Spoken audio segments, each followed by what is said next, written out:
You know what? I'm going to stand here. I'm going to make it easy. I'm going to make it fast. Very happy that you stayed, guys, against the rain, against the storm. There's no real storm at this point, but you came here, you stayed. This is amazing. Um, my name is Menny Barzilay. Maybe I should have told you that at the beginning, but it is what it is. I'm a co-founder at Milestone together with Daniel, who left to probably help Bob. Milestone is building the future of cyber consulting. So we are using AI to build an operating system for running consultancy in the AI era, and we work with clients all over the world to provide various cyber consulting services, posture assessment, crisis readiness, whatever it is, compliance, audits, everything and anything. I'm also the CTO here at the Cyber Research Center, the Tel Aviv University, the organization that is in charge of that event of the entire Cyber Week. I did a lot of other things, nobody cares. This is my website, mennyb.com. I'm going to start with a question. Do you know who this guy is? This guy. Who's this guy? This is not Watson. It's the father of Watson, or grandfather of Watson. This is Deep Blue. Someone said, yeah, this is Deep Blue. Why Deep Blue became so famous? Chess. He played chess against whom? Garry Kasparov. Deep Blue and Garry Kasparov played chess twice. Once, two tournaments, once in 1996 and once in 1997. Each tournament is 6 games. Who won in 1996? Garry Kasparov. Actually, the computer only won 1 game out of 6. And who won in 1997? Deep Blue. Actually, Garry Kasparov, the human, only won in 1 game out of 6. I want to show you the moment, the historical moment in the evolution of AI. It is an historical moment where Garry Kasparov is losing to Deep Blue, and then we will continue. He defends what he can, but it's clear that the computer will reliably do what he himself would do. And he recognizes that he has already lost. On Deep Blue's 19th move, the champion resigns. For people watching around the world, it is a slow-motion moment. Deep Blue has defeated world champion Garry Kasparov in an absolutely stunning. A few years ago, I was invited to give a talk in a big conference in Finland, and Garry Kasparov was also invited to give a talk there. Both of us were invited to give a keynote, and I was very excited to be on the same stage with Garry Kasparov. Obviously, I went to hear his talk. He didn't come to hear my talk, but okay. But it is what it is, and his talk was brilliant. He's a brilliant guy. And he said something very interesting. He said, the moment I realized that it was all over wasn't 1997 when I lost. When was it? 1996. Because he said, if a computer can win against a human champion, even once, it's just a matter of time before the computer will win every time, because computer progress much faster than humans. I was sitting there looking at Garry Kasparov, thinking to myself, oh my God, I'm actually looking at the last human champion. We will never ever see any time in the future a human being able to win against a computer in chess. This is it. It's over. And indeed, since then, computers became better and better and better, and people stayed more or less the same or even improved, but it's not a real competition anymore.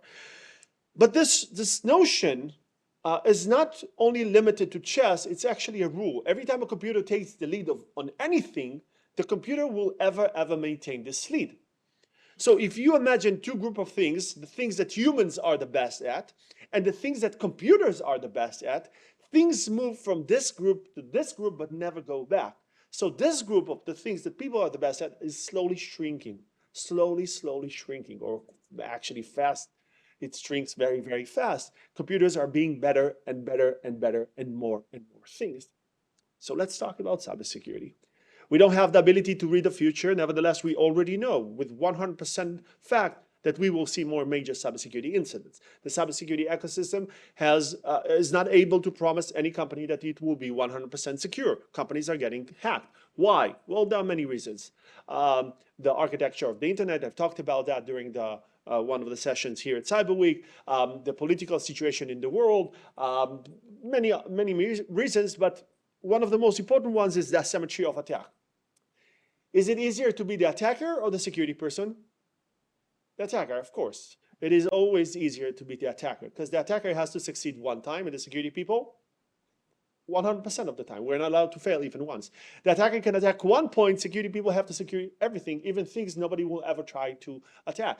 The attacker can attack whenever they want, security people have to secure 24 hours a day, 7 days a week, even when nobody's trying to attack us. Hacking is very, very cheap. Security is very costly. With hacking, there are no rules. With security, there are so many rules and regulations. And for many different reasons today, security is like trying to guard a balloon with our bare hands while the hacker has a pin. It is clear that we live in a world where everything is hackable, but there is another big reason that leads us to the understanding that we will see more major cybersecurity incidents, and that the fact that all of the innovation that we see in the cybersecurity world represents incremental change, not disruption. That means that we are improving our abilities while the hackers are improving their abilities, and both of us are moving more or less at the same pace. And as the world keeps on progressing, the asymmetry of attack increases. It becomes harder and harder to secure things because more and more secure things, more and more things become digital. We connect more and more things. Our attack surface grows. Attackers are becoming more sophisticated. So with incremental change, things get worse. What we need is disruption. Cars are not the evolution of a horse. There is no way in the world to improve horses and get cars. And what we need is cars. We need to invent a car in the world of horses right now to change the way the cybersecurity industry works, because otherwise we're losing. And there is now one thing that happens that has the potential to be the car in the world of horses. Something, a technology that could allow us to promise or do something that might indicate that we have the opportunity to provide security, and that's obviously AI. AI is a true disruption. AI is such a strong disruption that the CEO of Google says this crazy thing that AI is more important than fire and electricity. But there is a basic rule to technology. Everybody knows this rule. Nevertheless, this rule is the engine of the cybersecurity industry. This rule is the reason that cybersecurity will keep on being such a big issue. And this basic rule says that change always equals new opportunities plus new threats, new problems, right? Innovation is a two-sided coin. Every new technology creates new problems. And the more powerful the technology is, the more powerful the threats are. So it's no surprise that security leaders and tech leaders all over the world talk about AI and they're afraid. Bill Gates says, I don't understand why some people are not concerned.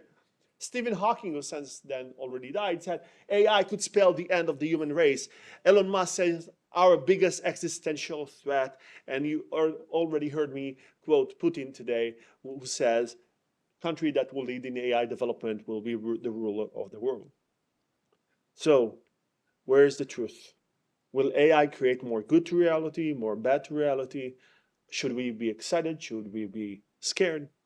We see so many movies about AI taking over the world, and many people are actually afraid of that. And the point is, and you heard me say that here and in other events this week, AI is the future of security. This is what we needed. But the problem is that AI is also the future of hacking. And when both sides have AI, then it's a hard question to whether we will prevail or the hackers will prevail. And when talking about hackers and the cybercrime industry, some people still think about hackers like this guy, right? So they sit in their mom's basement, they eat pizza, they drink beer, they hear this metal music, they never take a shower, and they write this computer code to make a lot of fun. But we know it's not the case. The hacking world today is a super sophisticated world. It is an industry. It works as an industry with crime startups, crime marketplaces, crime organizations. They have research in crime. They have collaboration. It is an industry. They behave as an industry, as a business industry. And like any other industry, like the high-tech industry, the transportation industry, the manufacturing industry, every other industry, the crime industry looks for innovation. And this is, if not the most innovative industries out there, is definitely one of the most innovative industries out there. They are looking for solutions that will allow them to get more scalable, to remove barriers, to reduce risks, and so on and so forth. And for the crime industry, generative AI is a dream coming true. This is what they were looking for. Because generative AI changes everything. every aspect of crime. And you heard today from brilliant people like Tony. Tony talked about that today, and Michael and Bob. You heard those discussions, and Aviv asked a few interesting questions about that. Criminals are very, very good at using AI. One of the things that we're seeing now is non-technical criminals, people in the crime industry that are well known to be part of the crime industry, and they are known to be non-technical people, are now using AI to start developing malware and attack tools. And I wanted to prove how easy it is to develop something with AI. And I just went to Claude, which is the best one in developing things. I went to Claude and I asked Claude, please give me ideas of things that you can develop quickly. I wanted 10 ideas for games, and Claude gave me those 10 ideas. And I just chose one, which is Whack-a-Mole. And I said, I only wrote this. This is where my job ended. Let's go with Whack-a-Mole. I clicked next. Claude was thinking. About 2 minutes later, I got this one. And this is it. I didn't do anything else. Everything that you're about to see was developed by the system. The graphics, the sounds, everything. I'm clicking it, and it works. If that's not mind-blowing to you, I don't think you understand the level of disruption that the development world is going through. So obviously I tried the insane version, and I was so terrible at the insane version. It is embarrassing. If you want to try it, I can send you the link. But as you can see, this is terrible. So where do we go from here, though? Okay, so AI can develop things, and hackers are using generative AI. But what is the biggest problem? So in order to understand that, we have to talk about DARPA. DARPA stands for Defense Advanced Research Project Agency, and they are well known for developing one of the most disruptive technologies out there, which is the internet. But in 2004, DARPA issued a grand challenge. And this grand challenge was for autonomous cars. They said, listen, this is the first time in history we're going to do that. We want to make a competition between autonomous cars. We're going to take about 300 miles in the desert. Every car should go from the starting point to the end point in the desert without a human touching them. So the biggest companies in the world competed in this competition. Everybody wanted to win the DARPA challenge, not for the $1 million that they suggested, but because it's amazing to be the first one who's doing that. And many teams were competing, and who won eventually? None of them. None of those cars were able to get to the finishing line. Actually, most of the car broke in the first hour of the race. A year later, DARPA decided to do the competition again, and in the second year, 7 cars were able to complete the course. That's amazing. You see, the progress is so fast. Let's see another historical moment. It is an historical moment in the AI development, where the first autonomous car wins in this autonomous car competition. Welcome to the DARPA Grand Challenge. The objective: create a self-navigating autonomous vehicle So you can that see can here safely some of the drive cars 132 that were miles through a competing. harsh desert environment. Let's see the without finishing line. The finish line. With 5 miles to go, Stanley steps on the gas, racing toward the finish line on a dusty desert trail. As Stanley crosses the finish line, the Stanford racing team has made its way into the history books. So this is an historical moment, a car winning in a competition. Fast forward 12 years later, 2016. DARPA decides to make another grand challenge, but they call this one a Cyber Grand Challenge, CGT. It's a very similar challenge, but now instead of autonomous cars, they want to build autonomous hacking systems. Instead of cars driving without a human, they want to have hacking systems hacking without a human in the loop.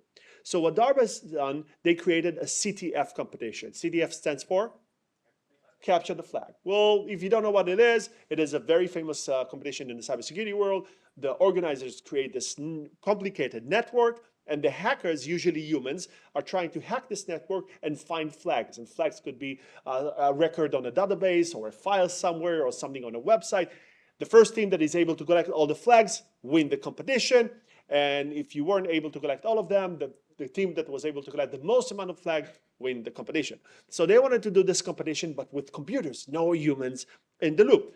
And it was a 2-year competition, and the end round, the final round, was done as part of the DEF CON conference, one of the most famous conferences for hackers. If you haven't been there, you should go there. But if you go there, just make sure to close any Bluetooth device that you have, any smart watch. Don't go with anything that, I don't know, sends any digital messages.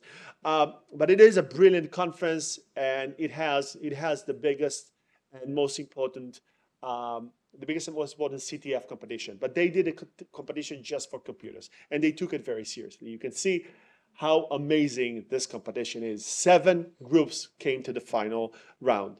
And after 3 days of competition in DEF CON, we had a winner. And I want to show you another historical moment. All of those are milestones in the evolution of AI, where the first computer wins in a CTF competition. And this is what's going on. And now the winner of the DARPA Cyber Grand Challenge for All Secure and their bot Mayhem. So Mayhem won. This computer now sits in a museum, and this is the first computer ever to win in a CTF competition. This was a very exciting moment. So the guys at DEF CON said, you know what? Wow, this is cool. Let's do something interesting. Let's ask the computer to compete in the human CTF. So we have the most important CTF competition in the world, right? At DEF CON. Let's bring the computer and ask it to race against real humans and see who's better. And after 3 days of competition, what happened? The computer lost. It arrived last place. And this was the newspaper, everybody said that. DARPA's king robo hacker Mayhem proves no match for humans. No match for humans? Really? Well, I decided to look at the PDF, the long PDF, where they talked about what happened and the results and the ranking, and I found 2 very interesting things. The first one is that the ranking of Mayhem, 72,000, wasn't that different from the ranking of those other groups at the bottom. It wasn't that big of a difference. It was like 1.4% of a difference. But even more interesting than that, it was the notion that for 2 out of the 3 days, Mayhem was actually leading against some of the teams. Guys, make no mistakes. This is the 1996 of computer hackers. And 1997 is coming. And computer hackers will be much better than humans in hacking. Yeah, hackers are losing their jobs for AI as well. And when computers will be much better than humans in hacking, this is a whole different game. Think about a country that sends soldiers to the battlefield while another country sends robots. Think about a country that sends human pilots and another country that sends fighter planes that are controlled by AI. It's not even a competition. So what do we need to have? What do we need to happen so we will truly have autonomous hacking systems? Well, we need a lot of things to happen. But honestly, all of them have already happened. The only thing that we need to do is to connect them to a one framework or to a one platform, then we have autonomous hacking systems. So let's do that. Step 1, let's create a fabricated reality. So you go to sleep, you wake up the next morning, and there are 100,000 new websites on the internet. All of them look like a real company with credible information, and there is no way for you to differentiate between fake companies and real companies. 100,000 new companies. And you know, with websites like Lovable and Bolt, it's so easy to create websites today. It took me about 30 seconds to create a website for a public speaker, right? This is it. 30 seconds to create this website. So it's very easy for a system to create 100,000 fake websites. And then this is our company's website, by the way, created by Bolt and by Lenore, who took Bob there. Step 2, let's create millions of new fake people that would work for those 100,000 companies. So you create endless amount of fake employees with Facebook accounts, LinkedIn accounts, and they work for those companies, and they leave one company and they go for another company, and they hate this guy and they like this guy, and they share joint information and they share pictures and they do everything. So we have a fabricated reality. And suddenly it's very hard to differentiate between what is real and what is not. Obviously, none of those people are real. Everything is from this person does not exist. If you don't familiar with this website, it's a brilliant website that allows you to create pictures of people that do not exist in a second. So hackers love this website. By the way, there's also a website called This Cat Does Not Exist. So if you want to create a cat that doesn't exist, you can also do that. So, okay, so we have now this lady that created a fake LinkedIn profile. The next, never mind this, the next thing would be to spread the word. So you want to share a lot of news about your fake people and in fake companies. AI is already in charge of most of the news that is being developed in the world. So it's very easy for AI to share a lot of fake information about those new companies. This company acquired this company is about to go bankrupt, and so on and so forth. Everything looks super real, and AI worked on that for the past few months. So no way to know that everything is fake. Now we want to find the right victim. It's very easy for AI to go over all of our social media and build a psychological profile for each of us in real time. So AI is looking for a person. Maybe this person is a bit lonely. Maybe he just went through a divorce. Maybe he works in the right position in the right company, and AI finds this person. Obviously, the AI would find 10,000 such people, but let's take one of them, right? This guy's name is Arthur, so this is our victim. Now we want to build a relationship. So now we have a psychological profile of Arthur. We've developed a LinkedIn profile of a lady that looks exactly like his type, that uses exactly the language that he likes to use, that has the same hobbies like this guy, because we analyze everything. And this lady would send him a message saying, "Hi," a very professional message, "I'm coming for this and this company. We got a recommendation to talk to you because we have a product that could save you 50% of your expenses. If that's okay, 15 minutes meeting. I just want to show you what it is. Or please check this PDF. This is what we have." Obviously, he looks at her LinkedIn. He sees she's good looking. He starts talking to her. He's looking at the PDF. He asks more information. He says, "Okay, let's have a phone call." And you know that AI is able to make phone calls today. Have you seen? I assume that most of you have seen this Google Duplex demonstration, right? It's already old. It's like a year and a half ago, I think, but it's still mind-blowing. So if you haven't seen that, I'm going to show you what it is. We're going to see a man and a woman talk. The man is a computer, it's not a real person. The woman is a Chinese lady from a Chinese restaurant. She's very busy, she doesn't have time for this phone call. And the computer is trying to book a table in the restaurant. This is another historical moment, the fourth that we're seeing today. This is one of the first ever conversation between AI system and a human being. And the AI is trying to book a table. Look at it. How may I help you? Hi, I'd like to reserve a table for Wednesday the 7th. For 7 people? It's for 4 people. 4 people when? Today? Next Wednesday at 6 p.m. Oh, actually we reserve for like after like 5 people. For 4 people you can come. How long is the wait usually to be seated? For when, tomorrow or weekday or?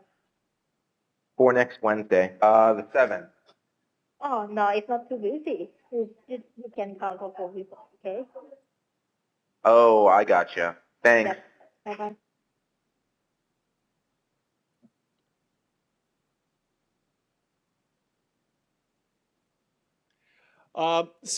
Today, computers are able to make many more phone calls. It's much easier. I'm not going to go into that because I want to finish this presentation. And the thing is that now this person has a relationship with this lady. They have phone calls. Sometimes they have video calls, right? Because, you know, there was this case where this guy had a video call with his CFO. And because of this video call, which was a deep fake, this person was not real. Because of a video call that he had with the CFO, he transferred $25 million to the hackers because he thought he was talking to the CFO. So they can have video calls, they can have phone calls. Obviously, the lady is sending many emails. Everything becomes personal. She starts sending him funny things on WhatsApp, some pictures from different vacations that she takes. This guy becomes her best friend. For him, she is part of his family now. He's in love with her. And one day she says, well, we have this new product. I'm going to send you the PDF. Thank you for your feedback. Because of your feedback, we improved the product. Here's the PDF. And he says, I didn't receive it. And she says, well, some of the security systems in some of our clients prevent this PDF from going in. I don't understand why. I have a solution. I'll send you 2 parts of the PDF, and I'll explain to you how to connect them on your own computer. He trusts her with his life. They had so many talks, and she sends the 2 parts.